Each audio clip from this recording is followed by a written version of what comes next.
of reality and truth in the middle of that farrago of rubbish that we have just heard.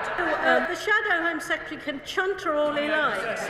He can chunter all he likes. They were so convinced that it was going to work. Why did they hold a general election the week before the first The loathsome Tories made to look like complete fools during the Asylum and Immigration Bill second reading on Monday the 10th of February 2025.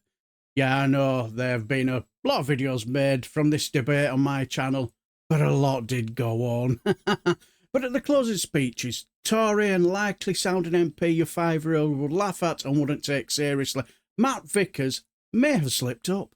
Bingo. As of yesterday, crossings were up nearly 28%. This demonstrates as we warned the government, that its plan is not working. The reality is there is no easy fixes to this problem. There are significant challenges in addressing the issues arising from channel crossings.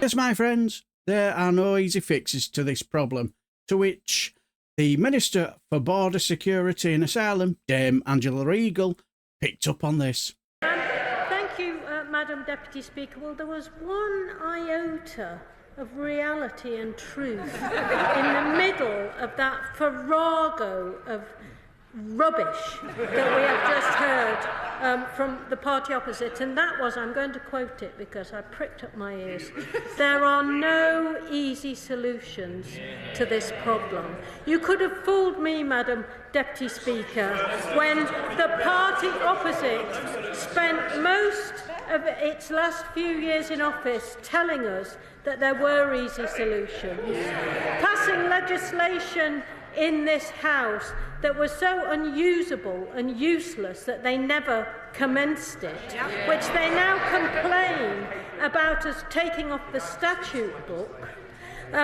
What they need to do is explain to the people of the country why they don't want counter-terrorism style powers to deal with organised immigration, why they are voting against sensible extensions of powers that have been asked for by the NCA, by our Border Security Commander, by the police to help deal with this challenge on our borders. Why are they against it? Because they're still, Madam Deputy Speaker, trying to say that somehow their fantasy of the Rwanda scheme, which they still claim, almost all of them, is a deterrent, actually was a deterrent, when we know it did not work. From the beginning, from the Shadow Home Secretary can chunter all he likes. He can chunter all he likes. But the point is that 84,000 people crossed the channel in small boats when the Rwanda scheme was in operation, was on the statute book. They started off, Madam Deputy Speaker, by saying that all they had to do was talk about the Rwanda scheme and it would be a deterrent. And then it was, once we put it on the statute book, it'd be a deterrent. And all of a sudden then it's, oh, well, it never worked because not a plane took off. If they were so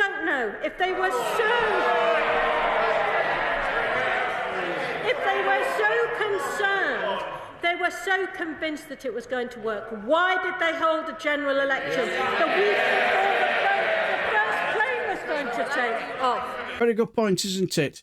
If they were so convinced that this Rwanda plan was such a deterrent, why did they have a general election a week before the first plane was due to take all them thousands of bajillions of unwanted asylum seekers to that safe country called Rwanda? Do you know the reason why I know it's a safe country?